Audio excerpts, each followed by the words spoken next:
So quick introductions, we have Mimi Weber. She's our State Hazard Mitigation Officer for the 4480. Of course, that's that COVID-19 pandemic declaration. Marlene White is our Chief of Hazard Mitigation Programs. Thad Ligamore is our Hazard Mitigation Program Lead. Again, my name is Beth Peck. I'm the Application Development Lead for 4480. And your presenter today, Prabnor Multani. He's part of the Application Development Team and a BCA Specialist. Next slide, please.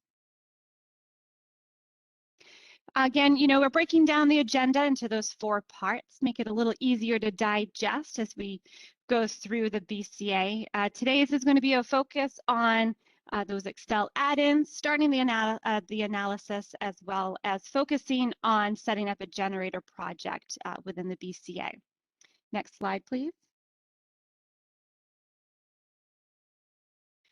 Some quick review of those key dates and deadlines. The first notice of funding for 4480 went out in January 12th. We have an update that went out on March 2nd. That update includes that applications are now due to DSHIS on June 1st. The previous date was April, so you have a little extra time to get those applications put together and sent out over to us. We have our state webinar and regional. We did those in January and February. Those slides and recordings are available on our website. We also hosted an initial BCA webinar that is also on our website and was taking place on February 16th. The how-to webinar was a couple weeks ago, as well as this BCA webinar part 2 happening today. These slides will be available on the website, as well as all of the recordings. We will also send them out following this webinar later today as well. Next slide, please.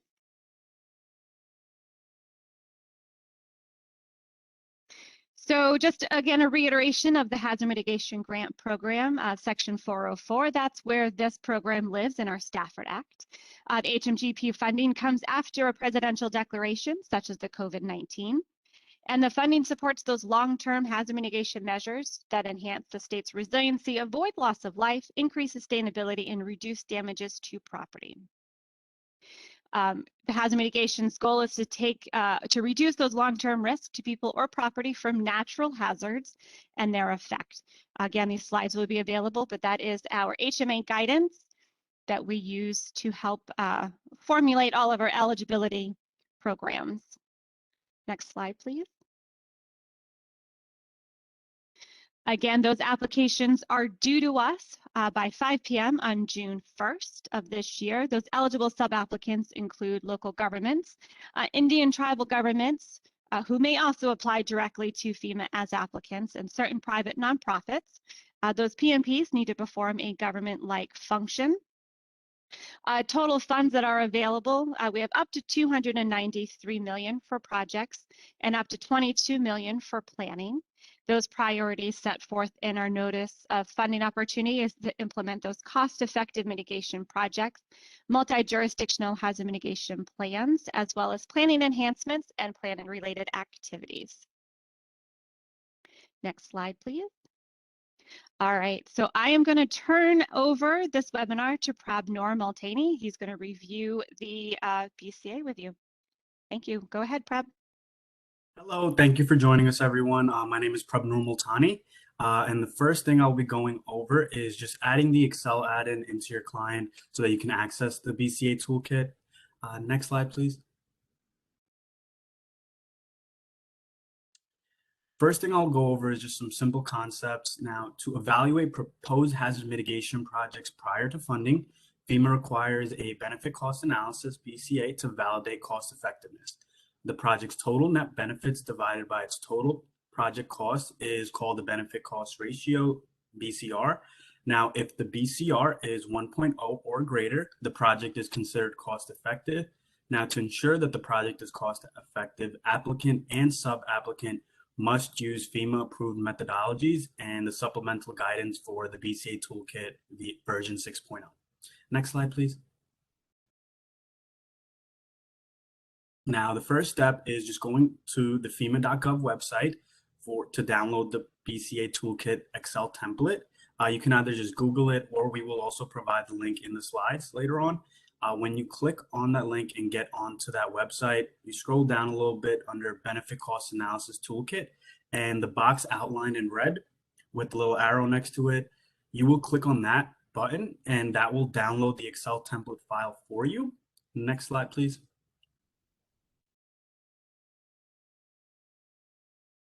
Once you have the Excel file open, the next step will be just going into the Insert tab right next to the Home tab on the top of the screen. Next slide, please, Alicia. After you click on the Insert tab, you will go under the Add-in section. You will click on that Get Add-ins button. Once you do so, you'll be able to access the Microsoft Office store. Next slide, please. Once you see the Microsoft Office store screen pop up, you will type in BCA into the search bar, click search, enter, or that little magnifying box right next to it, and that will show you the FEMA benefit cost analysis calculator with the green add button next to it. You will need to click on that green add button to add that into your Excel client. Next slide, please. Once you do so, it will ask if you agree to the license terms and privacy policy. If you do agree, please click continue. Next slide, please. Once you do that, if you have done so successfully, you'll see that green excerpt pop up on your screen with the FEMA BCA version 6.0 icon on the top right-hand corner of your screen. So that shows that it was successfully added. Next slide, please.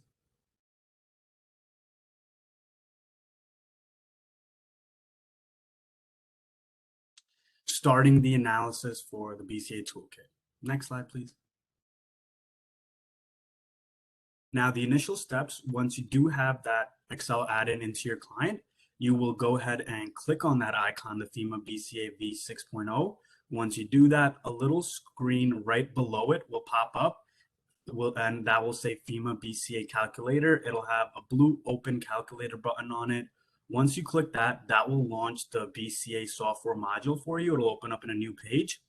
And then once you see that screen on the bottom left of the slideshow, you'll see plus add project on the top of that module.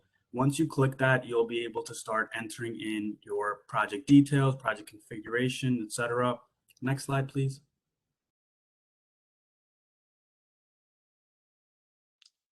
Now, one thing I definitely want to go over is the help button. It's the lowercase I icon that's pointed out in the top right. That's a great resource to view any standard values accepted by FEMA and also to define any of the terms being used in the toolkit. Now, the toolkit also does a lot of auto population for you. So there will be default values all over the toolkit. And if you needed to enter in a custom value, you can switch the toggle to no. So if you see that red box right next to use default question mark, if you clicked on that, it'll toggle to no, and then you would be able to enter in your own custom value for, in this case, the number of maintenance years. If you are going with a custom value, please be sure to always provide a comment and documentation when not using the default. Next slide, please. Now, some of the items listed in the project configuration, we'll start with project title. That you have to input the same title as used in the sub application for the project.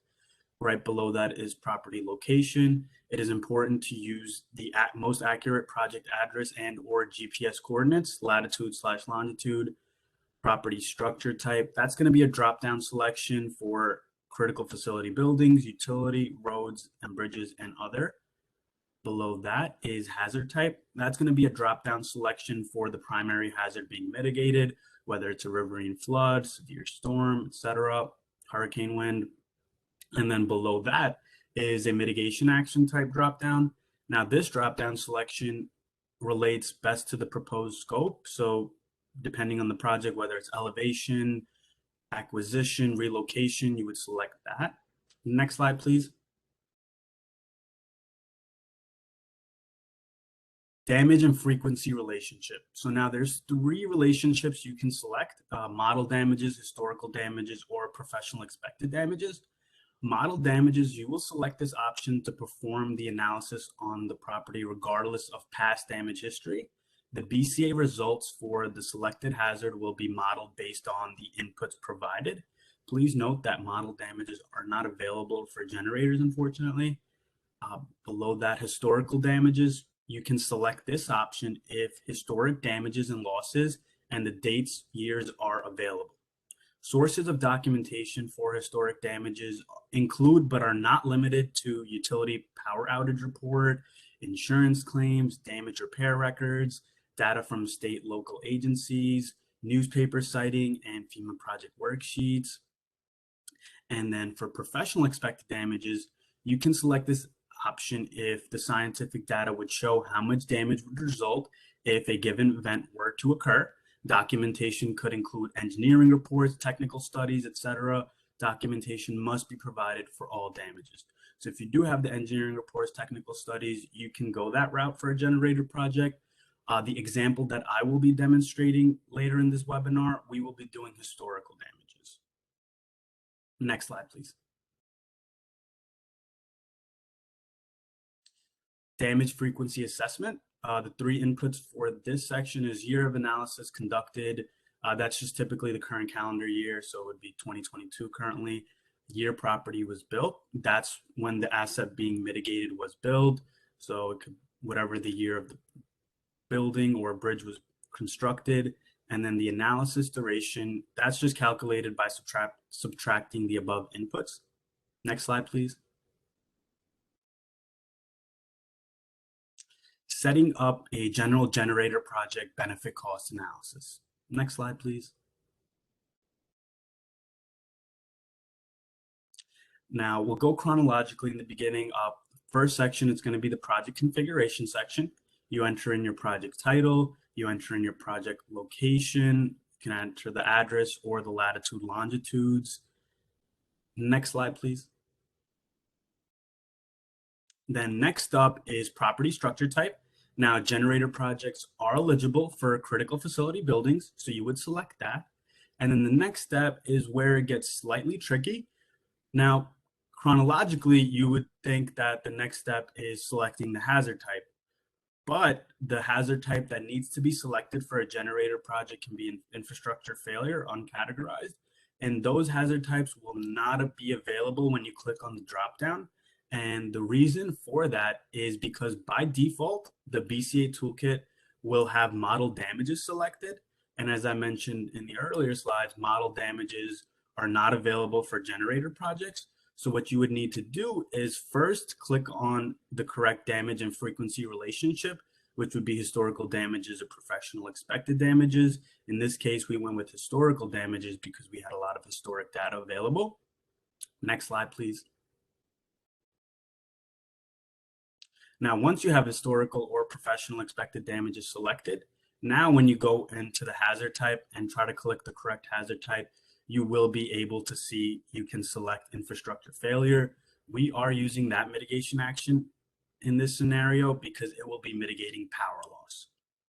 Next slide, please. Now, once you go to mitigation action type, the only one that will be available is other. So you select that. So those are the three inputs you should be seeing: critical facility building, infrastructure failure, other. You have historical damages selected.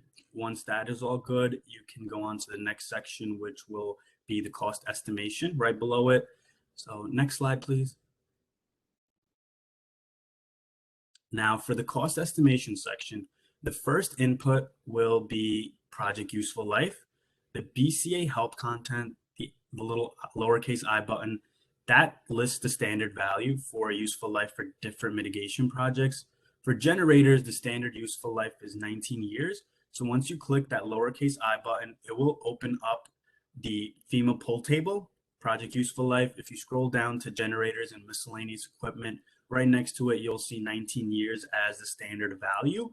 If you wanted to enter a value different than 19 years, you would just have to provide some supporting documentation. That can be the manufacturer's warranty or specifications, etc. Next slide, please.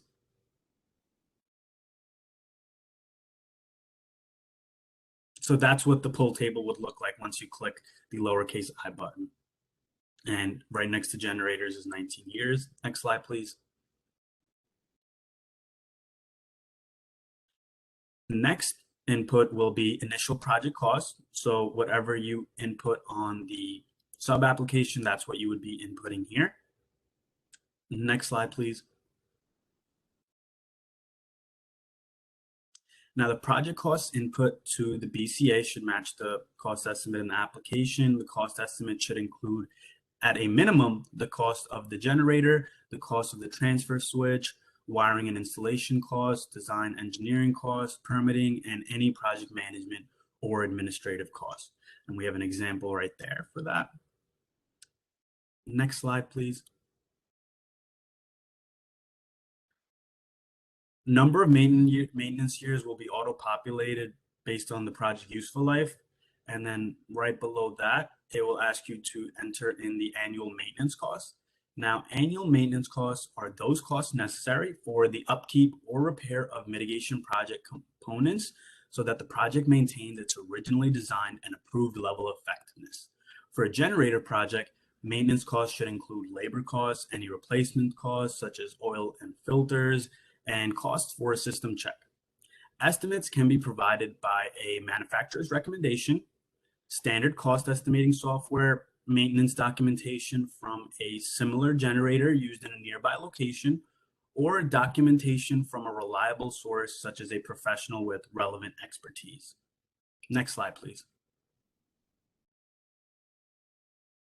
Once you have all those inputs selected, you can go ahead and click on the next button right below, and that's going to take you to the second page of the BCA toolkit. Next slide, please.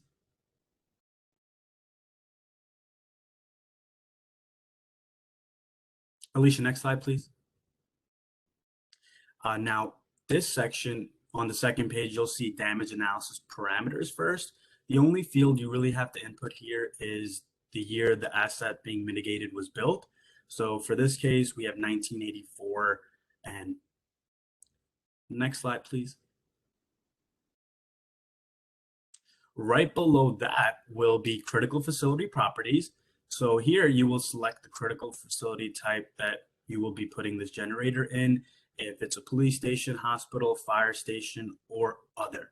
Now, if you do select police station, hospital, or fire station, there will be corresponding questions that will be listed there, such as how many people are served by this police station, where is the closest police station if this were to go out of service, how far is it, similar to hospital, how many people are served by this hospital, etc. But if you go ahead and select the other option, then for other facilities, the only question it will really be asking you is the annual operating budget for that facility. So we'll go ahead and input that. Next slide, please.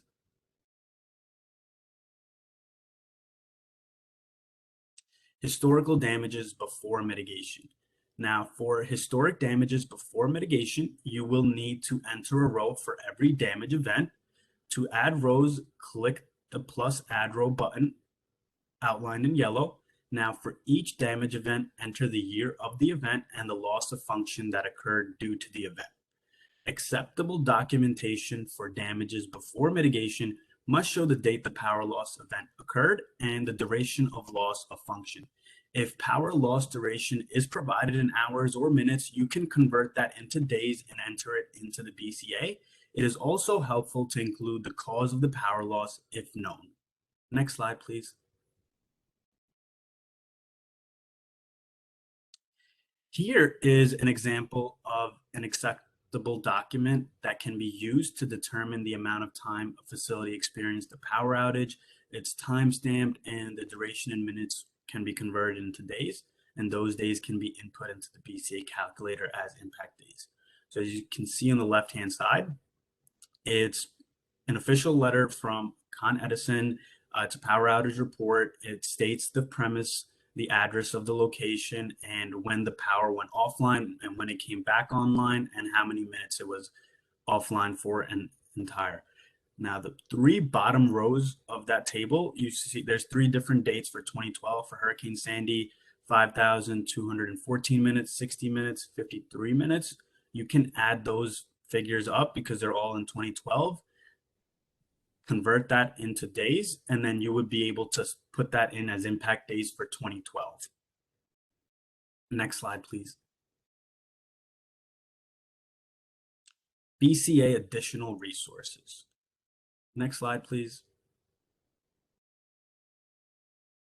So here we put together some additional resources to give a bit more information if you wanted to read up on the BCA toolkit or see how it works, training materials, etc. Next slide, please. BCA recurrence interval resources. These are also some national databases that can help you with data for a specific location. For example, the first one that says Advanced Technology Council data for hurricane wind speed and seismic data by location. So by clicking on that link and entering in the latitude, longitude coordinates, the website will tell you what the wind speed and the seismic data and what the recurrence intervals would be for if you were doing a wind retrofit project, for example. These are some of the resources you can utilize. Next slide, please. Technical assistance. Now, DISHES has an application development team available and ready to provide technical assistance with application development, assistance with the benefit cost analysis, and assistance to applicants who are not familiar with the FEMA HMGP process. So at this point, I would like to thank you for your time and definitely wanted to leave a lot of time open for questions. So we will now be taking any questions that you may have. Perfect, Prab. I do have two in the Q&A box that I haven't had an answer yet for, or haven't answered yet for, I should say. The first question is, what happens if you don't know the year the road or a dam was built? If you're not exactly sure what year the road or the dam was built, if there aren't any historical records, maybe if it's like over 100 years old or something of that nature, it is possible you can use the default value. It'll just be an analysis duration of about 10 years, I believe. But the more information you can provide, the better for a FEMA review. Perfect. And I'm going to ask Alicia if you can pull Mark Diaz up into the panel. Perfect. Mark, is there anything else that you would like to add to that question? I'm not sure if you were able to hear it or if you were in the middle of... No, I'm here. Hi team. This is Mark Diaz. So, all right. So for the year built for any structure, the rule of thumb is look for your own internal documentation you may have. Again, blueprints, construction documents, or similar. In the case that you can't find it, you may want to consider having a local Department of Public Works or whoever owns the facility give a statement to at least provide the year built, and that's at least an initial data point to at least move forward until further data can be found. We may be able to research and see if maybe there is prior environmental studies that may, for those that are historical properties, that would offer the year built, but again, we're limited in even what we can find. So that's very much on the ground data. We would ask you to take all your resources to find that if you can, but to Prab's point, he's correct. If one is not known, the year built is left blank, you will use what is known as an analysis duration of 10 years, just as that you're using minimum confidence in your calculations. So it would technically, it would technically be acceptable, but again, we want to make sure we use all the data we can find on your project. So anything involving the year built, especially with generators or any other project, we really do ask you to find any material and information you can provide. And if it results in a newer letter being issued and, signed and dated from the town, village, or city, or agency, obviously, as well, we ask you to do so. Perfect. Thanks, Mark. We also have how many years back can or should an applicant go when calculating power outages? All right, that's a good question. The rule of thumb is, as long as it's documentable, right? So if you are able to show, let's say, okay, compared to now, let's say 42 years ago was 1980. If you have 1980 outages and they're documented either newspaper-wise or your utility company can provide the letter as shown as in today's webinar, then that is fine. If you have a limit on how far you can document, then that's literally your historical record. It may only go back maybe 20 years. We don't want to claim, say, 1980 and 1990 outages without further proof and documentation. So I would again tell everybody to review your internal records, see what's available, and obviously coordinate with your utility companies to provide a letter similar to what's shown here. And again, keyword, they must be able to document it or at least attest to it, which is more important because they're going to be signing this letter. Perfect, thank you. Let's see what else. Would a solar panel be an acceptable alternate power source? So that, you know, again, everything comes down to showing your cost effectiveness. This potentially could be an eligible project. We definitely encourage you to reach out to the HMGP 4480 at dishes.ny.gov email so we can have a larger conversation about that. But with our projects, you know, the important thing to keep in mind is that it does have to be cost effective, right? We want to show that the project that we're doing, the benefits of those projects are outweighing the cost. And I do want, there was another question about how this is, how this pertains to COVID. So if you take the term COVID out of this, this is a traditional hazard mitigation grant program. The funding source for any HMGP program comes from the disaster declaration. That's the DR that you see in front of that number. The declaration, the presidential declaration that this funding source is through the COVID-19 pandemic. So if you take that COVID-19 out, it is that traditional hazard mitigation grant program where we're looking to help protect against that critical infrastructure through sustainability and reducing risk. Let's see. There are some additional questions. Are there questions in regard to, while we have the BCA team, we can do the hand raise. I can answer the questions in the box, but do you have any questions pertaining to BCA or specific generator benefit cost questions? You can go ahead. Alicia, are you able to unmute Natalie Keikel? My apologies if I pronounced your last name incorrect.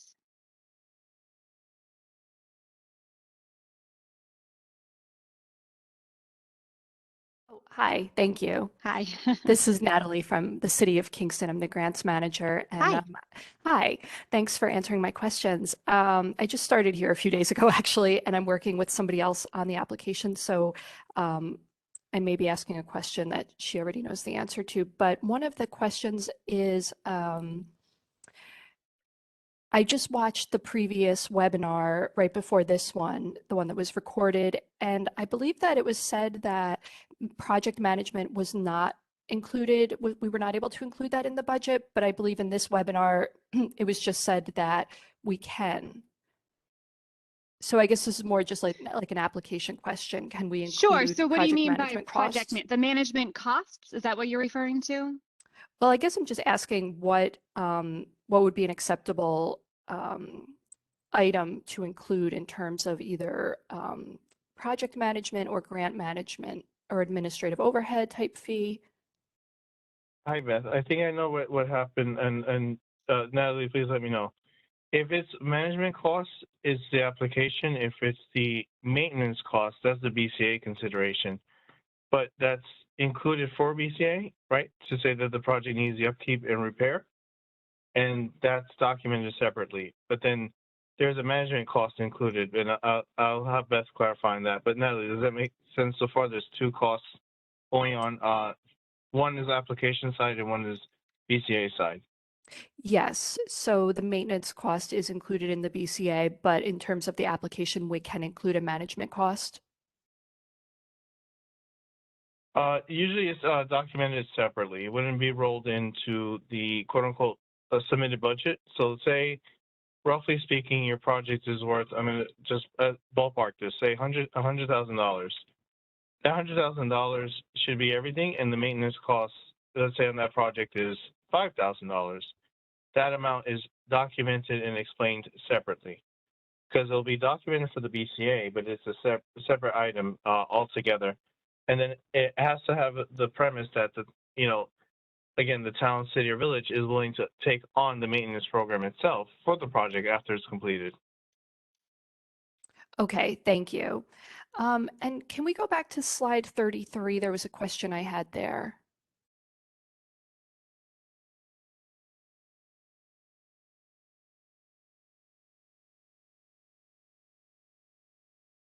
Alicia, are we able to go back up in the slides?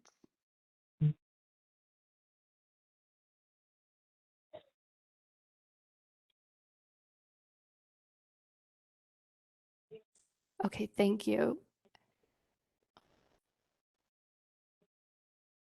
Okay, so can you just go over some of those other columns? For example, the volunteer costs, what we would input there. Okay, Beth, I'll take this one. Prab, Okay. if you can join in, just let me know. Okay, so the optional damages column is for typical damages that are not already accounted for by the toolkit, right? So, for example, in the data chart on screen, there was impact days. There's a calculation in the that goes before it to say what the cost is for a utility per day, which is done by the toolkit, and you multiply by the days for the total damages. That's how, for example, with 3 days, you're showing $61,000 in damages, at least in this example.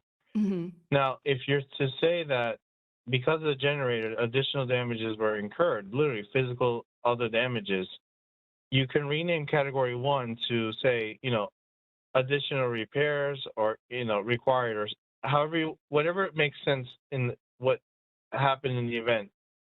You'll change the name of that category 1 to say, let's say repairs. That amount needs to be invoiced or documented, and you'll put in that number, and it'll add to the damages column on the far right. In terms of volunteers, it's a very limited case. It's for projects that have volunteer need. You're saying that you no longer have those expenses incurred after this project. So, for example, there's things about sandbagging, or if you have a flood damage furnishings, and you had volunteers paid to remove those carpets, general office furniture or similar, that would be that cost category. And again, when you go into the toolkit, or whoever will be going to the toolkit, or obviously we'll work on technical assistance, there's guidance on exact examples for these and what documentation to include to help evaluate.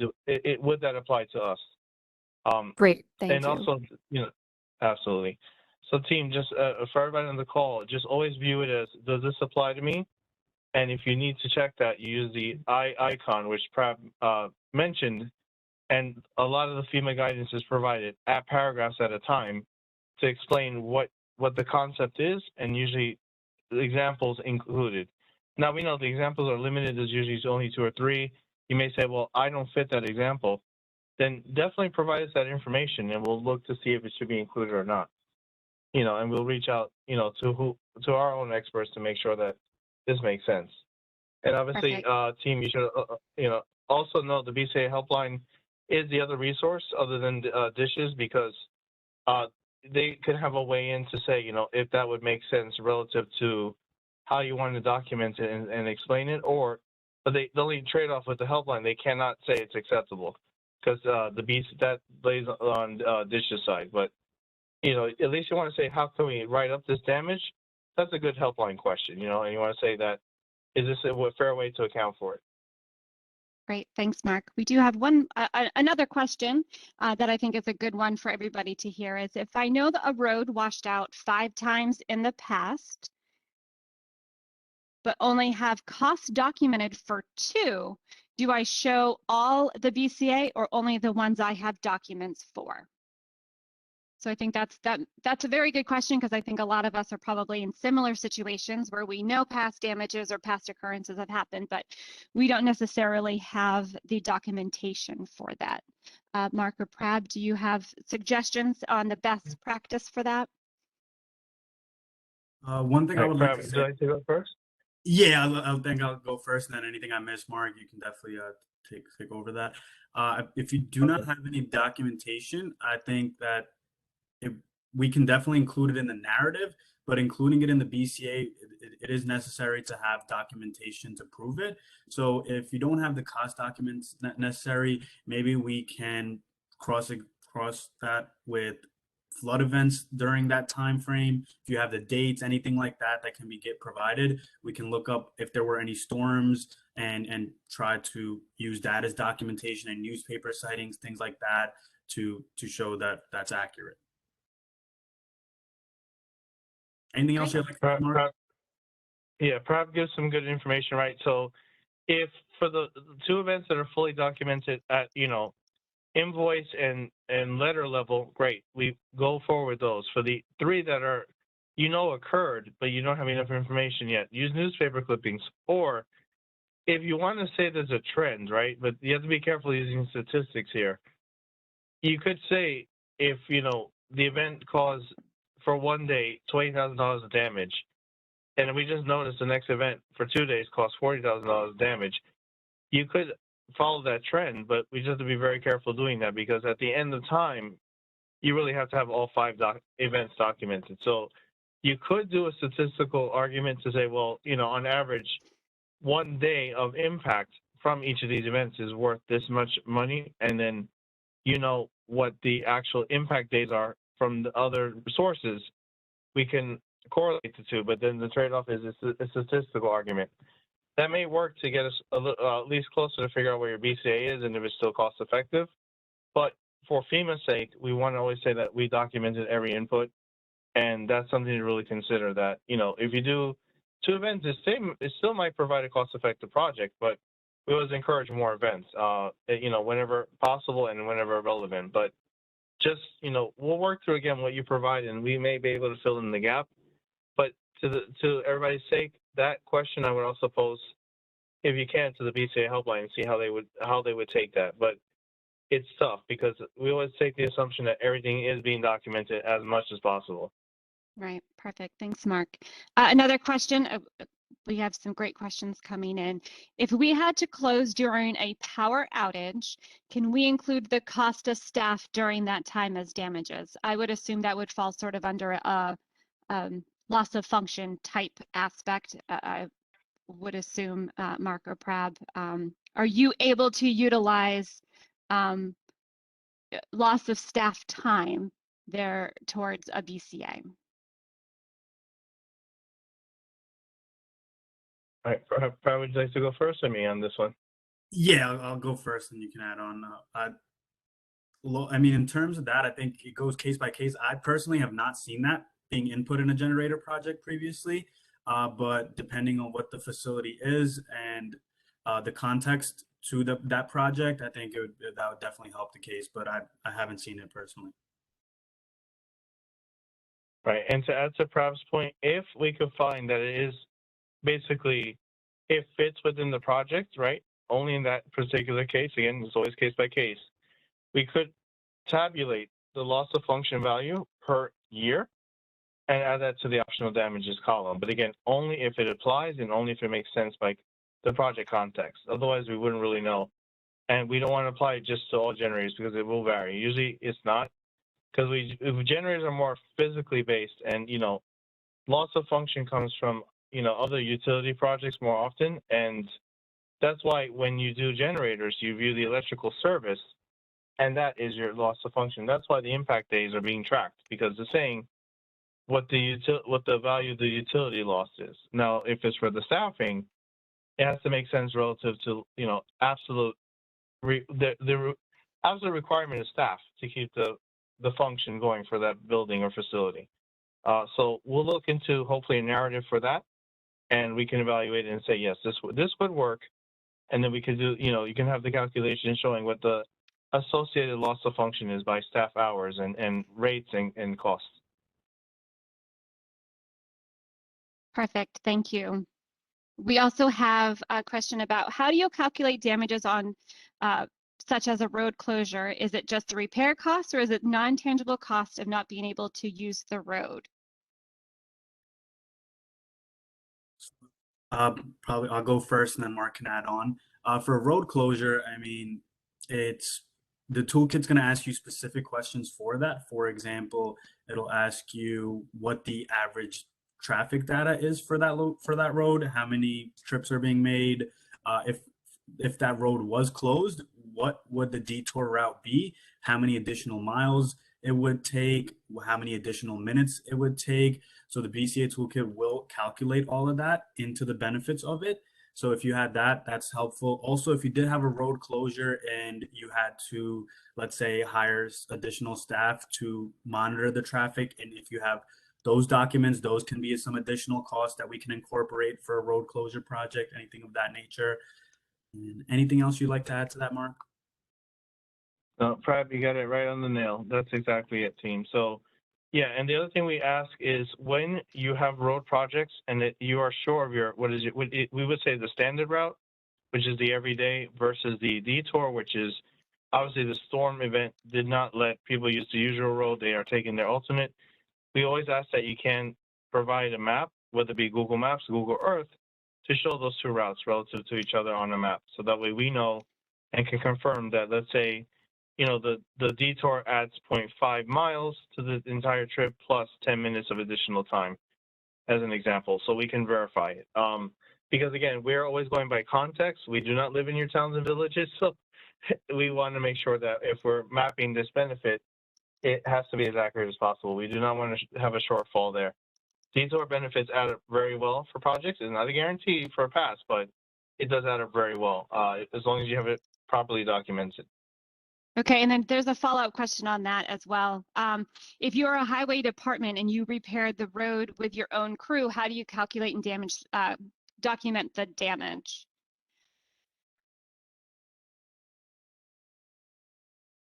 So I can kind of touch on this one a little bit. If your own highway departments are the one that's doing the work, that is still an eligible backup documentation. You know, you would be able to show you know, the hours that were worked, the equipment that was done, you know, even the equipment that you have, it's still, there's an hourly rate associated with that, as well as any materials that the community used. You would be able to aggregate that information and provide that as part of the backup documentation. Am I speaking out of turn, Mark or Prab, with that? Beth, I'm in agreement, but I'll let Prab weigh in on that. Yeah, no, I was going to say the same thing. I'm also in agreement with exactly. And then we have as well, you know, as far as documentation, is a letter or signed document stating cost damage from a resident be sufficient? I'm going to say it's a good backup, but it's probably not sufficient enough if that resident has claims against, you know, an NFIP or, you know, claims against their insurance. That would be a stronger backup documentation. Definitely, you know, a letter stating it is a good start, but I would say you will need something a little more official. Mark, Prab? Yeah, to jump off Beth's point, same idea, team. Like, what we always want to say is things are documented because, you know, to attest to the damage is one thing to say, you know, the estimated damages were $6,000, you know, in one part of the narrative that, you know, and that happens very often. It's more important to eventually see that invoice that shows, you know, okay, instead of approximately, it's $5,000, $934.18. That's much more of a solid lead, you know, and proof of that damage.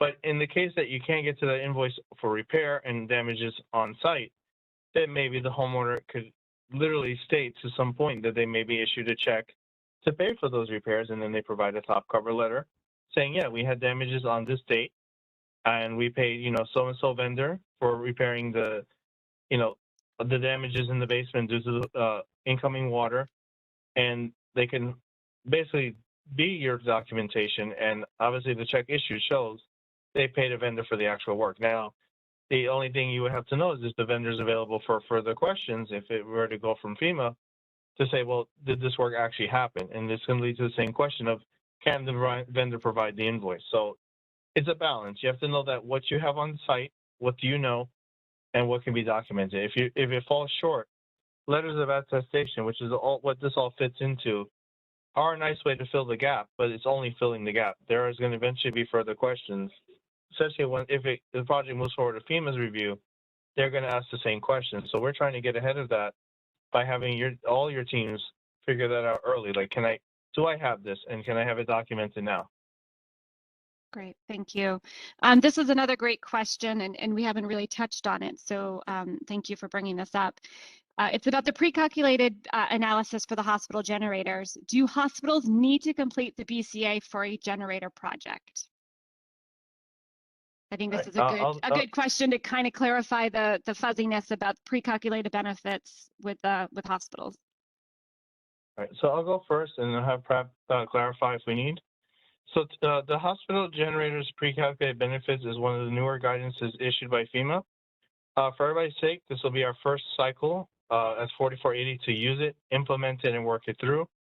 All you have to know for pre-calculated benefits, at least so far, is that when we know that your project does qualify for a pre-calculated benefit, it removes the need for a traditional BCA, meaning one done by the toolkit and the Excel file. When we document, as we need to, all the information, and we write our own cover letter to say that you met pre-calculated benefits requirement, it removes the BCA need, but it doesn't take away the application need. So you still have to do the application, submit all the other supporting information, but at least it takes a BCA requirement and converts it to pre-calculated benefits. And then we'll say that your project is cost effective for X reasons, and that you fit the hospital generator guidance. Now, the key I can tell you up front, the pre-calculated benefit requires hospitals with emergency rooms on site. That's the first evaluation you'll need, and the guidance, if you do need it, let us know. We can share a copy. FEMA does have it posted online, but there's a certain set of requirements. It also changes based if you're rural or urban, which has another definition and a website mapper you can use. But you have to work through all that paperwork to say that, yes, we can meet this or we cannot. But we as a team, both myself, Prab, and all the other BCA specialists in-house will look at your data and make sure if you fit that requirement or not for pre-calculated benefits. If you do not meet pre-calculated benefits, then we will let you know, and you must work in the traditional BCA. But we'll let you know as soon as we have all your information. Perfect. Thanks, Mark. Another question has come through. If a generator replaces one that has exceeded its useful life, but there are no historic damage documentation, would we use professional expectations, or how would they approach this? So one thing I can say about that is, the whole point of the BCA toolkit is to ensure that if the project's being cost effective, it's mitigating damages that would be there if this project wasn't happening. So if there aren't any damages already, then yeah, historical damages would be very difficult to do that. You can try professional expected damages. You would need to have a professional provide a professional opinion based on his technical studies of that area and any power loss in that area. Anything else you'd like to add to that, Mark, about that question? Yeah, I agree with Prab.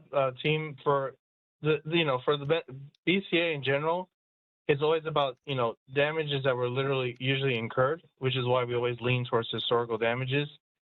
Professional expected are, if the damages could occur, what would they be? But right, it comes from a licensed professional and at the level of a study. So you'd have to have a full detailed report based on scientific data to say, what are the causes of power loss. It takes on recurrence interval information. It talks about impact, and obviously cites all its sources. Whether it be NOAA and other major scientific agencies to really back that up. Or again, if these are vendors in the generator industry for long term and they're using their professional opinions, that's fine. But again, we want to make sure this is well documented, and they argue all their points on a physical basis, meaning this could happen. These are the vulnerabilities. If it's more, this could happen in general. Well, yeah, but we need to know, is it vulnerable to wind? Is it vulnerable to flood? A combination of both. And it has to really detail for all of us what's actually happening, because it unfortunately has not happened on site. So it's very much a theoretical, viewpoint, but it's acceptable as long as it's documented. And we'll again review it and. Yep, great. Thank you, Mark. We have just about 9 minutes or so left in our time frame here. I do also want to reiterate that generators are typically for those critical facilities. So if you're not sure what your critical facility is in regard to those generators, again, take a look at that hazard mitigation plan. Typically those critical facilities are, it's performing a critical function within your community. Cooling shelters, warming shelters, that type of thing can fall under that critical infrastructure, or critical facility rather. There have been multiple questions regarding applications. So we encourage you, if you're able to do one application, if you're looking to do, multiple sites with generators, we do encourage you to put all of that onto one application, bearing in mind, if you have multiple generators in one application, you still also have to make sure that they are cost effective.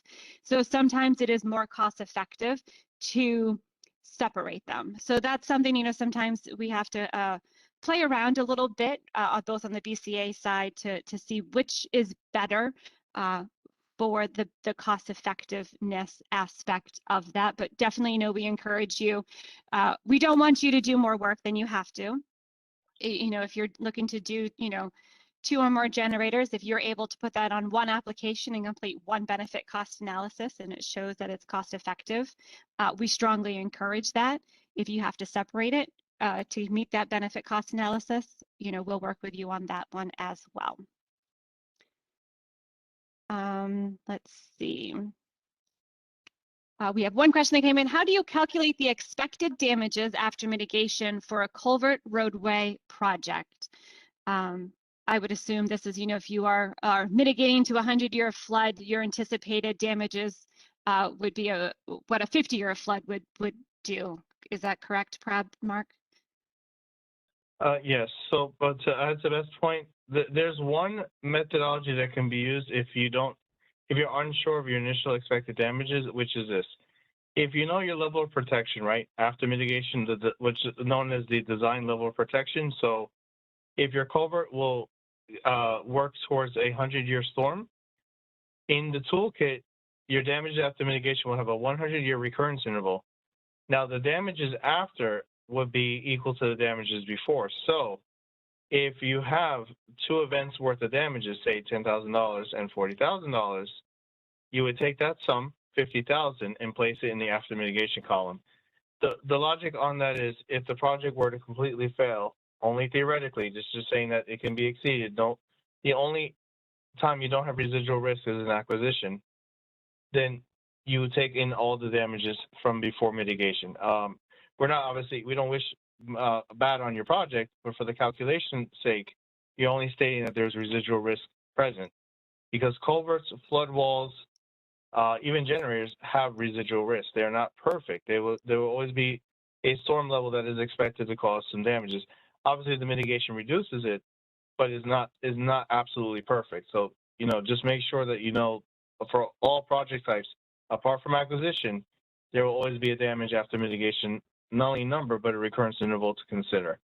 For everybody that's working with design teams, for what I know, you will probably have this defined for you. It's a level of protection. Those that are working independently, we will look through your data and try to best define it, or at least try to understand what you have so far in the application to make sure we can accurately confirm it. Great, thank you, Mark. Alicia, would you be able to unmute Christine O'Prey, please? She has her hand raised and has a question. Christine, you are live.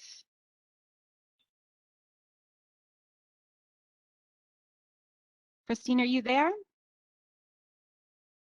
Oh, yes, maybe we answered her question already. Let's go back into the Q&A. Hello? Hi, Christine. Yep. Hi. Hi, sorry. I That's kept trying to okay. unmute, but it wasn't working. So I have questions about, I guess, my other previous questions. If you don't know when the dam was built, but you know when the road was built on top of it, would you accept that as the date?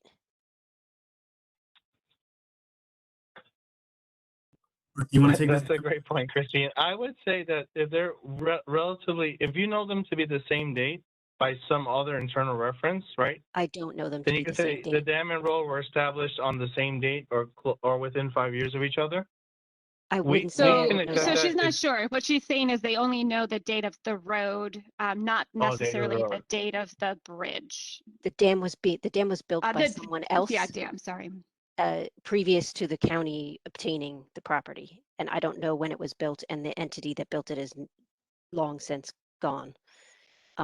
So that would give you that the dam is at least 50 years old. If the county built a road on top of it and now is responsible for both the road and the dam, would you accept since there is no way to determine the date of the dam, would you accept the date of the road as the date of the structure? Okay, I would venture to yes, as long as all that is being captured in some letter that we'll eventually receive, right? Just saying that the original data for the dam is unavailable due to loss of records and the agency no longer being available, literally.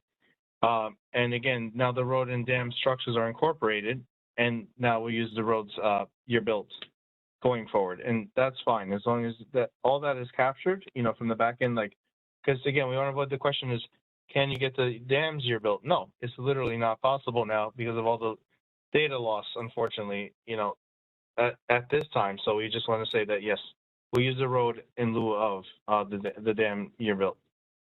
Great. Thanks, Mark. That's some great advice. We Okay, have so one. then, Oh, sorry, Christine, go ahead. the next question about calculating damages with your own crew. I thought that FEMA didn't let us count damages if we did the work during regular business hours, or does that only count for a different type of FEMA thing? Not with hazard mitigation. Oh, I've never heard that FEMA didn't. If you're out there working and repairing something that has been damaged, I have never heard FEMA come back and say you can't use that. Oh, Mark, okay. have you heard that?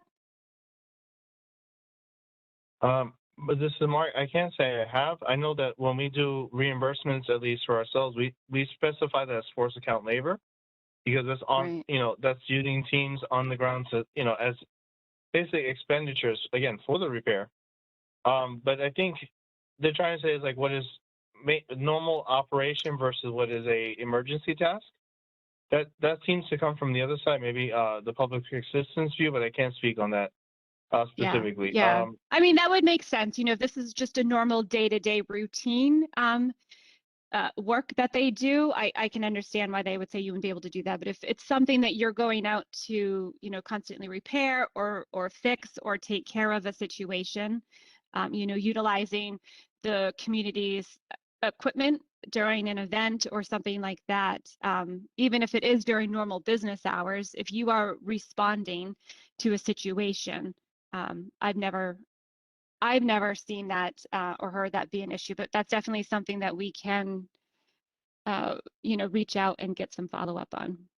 And what if you don't have a traffic count for when you close the road? It's a small local road. Right. You could So definitely come up with a diversion plan, but you don't know how many people actually travel the road. right. Mark, there are, traffic counts that like formulas you can use. Right, and the best point, there's some DOT online GIS tools that if you know at least a lat long for your local road, it can give you what is known as the my apologies, team, AADT count, which is the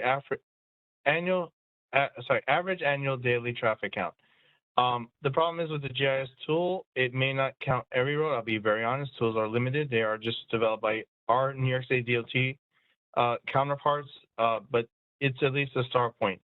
If you use the online DOT tool and you're saying, well, I can't find this data, we can look at that data for you, but just know that We normally like the on the ground counts because it tends to be more accurate. The GIS layers are literally updated as databases, so it may not be as current as we want it to be. So we always tend to ask everybody applying, give us your data, please. If not, we'll use DOT to fill in the gap. But we ask that you at least take an initial attempt for the DOT layers. If not, we'll send you the link. And then hopefully it has it for that local road. If not, we'll try to find some alternate to give that data. Great, thanks, Mark. And definitely, we have one more question, but if anybody has any additional questions, just, in essence of time, feel free to shoot them over to the HMGP 4480 at dhses.ny.gov email. We manage that, we maintain that, and any questions that you think of, even if you don't have one quite yet, shoot those over. We can get that answered to you. I know, Mark, you do have something to get to, but we have one quick question that I would like to bring up before we end the webinar. It's, if a road has not been washed out before, but it is continuously eroding with every flood and getting closer to the road every time, what level of detail is needed in a report for that to show the need for that? Okay, so for my first read, if the thing is erosion, it's going to be, it looks like it probably ties to stabilization projects. So any data or study based on the local rate of erosion and, again, for future impacts that could be expected, like, again, the professional expected damages argument, where a scientific study would say what could happen in future events if the erosion were not controlled, would be helpful. If these studies are published already, I would say look through the literature. If one has to be done, you can indicate that in your application, but that is normally very specialized data that has to be, published for each and every site, because countywide FEMA does publish erosion studies, but it views the whole coastline. Obviously, you want to make it specific to your area and project, so that's why you have to have usually erosion studies published for your specific area, down to, and I mean at the street level or any crossway in the water body that may affect your culvert, may affect the roadway, and we have to know it to that level specifically. So keep that in mind. If you feel that that data is not available, just let us know in the application, and we'll again look for other resources that may have this. Perfect. Thank you, Mark. And everybody that is still on the webinar, thank you for hanging in there with us. We've had some great questions and great answers. Again, these slides, will be available. We're going to try to get them out to everybody this afternoon that was on the webinar, so you're able to utilize this as a desk reference. It's also being recorded. That'll be up on our website. We don't have necessarily a time that we can give you when that's going to be up there, but previous webinars are up there, previous slide decks are up there. And as always, if you ever think of any questions, sometimes, middle of the night, you think of something wonky that comes out, send us those emails, send us those questions. We have a project outreach team I'm sure many of you have spoken to. You have Prabai and, our teammate Andrea too, standing by to answer any of those application questions. Again, thank you so much for sharing the past hour or so with us, and enjoy the rest of your day. Thank you, Prab and Mark and Alicia as well for your work on this webinar.